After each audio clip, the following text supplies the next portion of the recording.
from your perspective, what should be considered as a conflict and what should not be considered as a conflict between of interactions between members?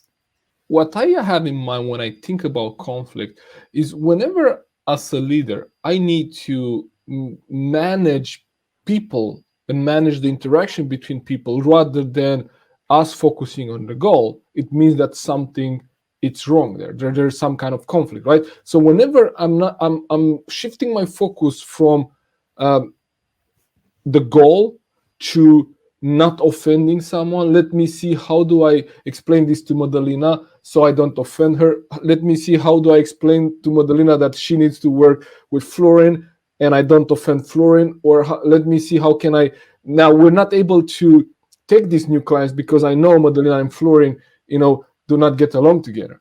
So that's when my focus as a leader shifts from the goal and us as a team, creating the results that we want, and me thinking about how do I manage this meeting, right? So instead of us focusing on the goal, we start to focus on how do we navigate this without stepping on people's toes, right?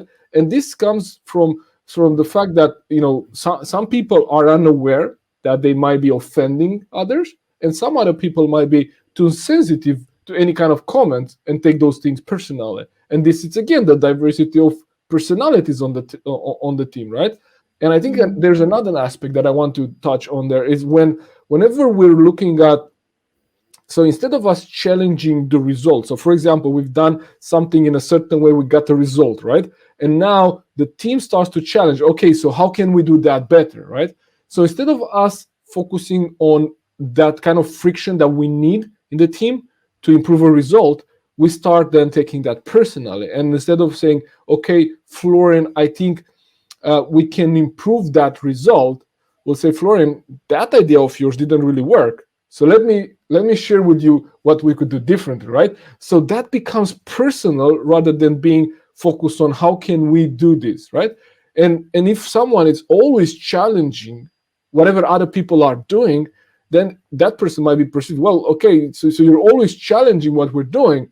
Like now, it's the time for you to show what you're doing. So that becomes the kind of interaction we don't want to have in the team. So whenever we cross that boundary from focusing on the results and we start focusing on managing the conversation and managing relationships, that starts leaking energy for us, as a team, and it becomes dangerous. It's not helping the team anymore.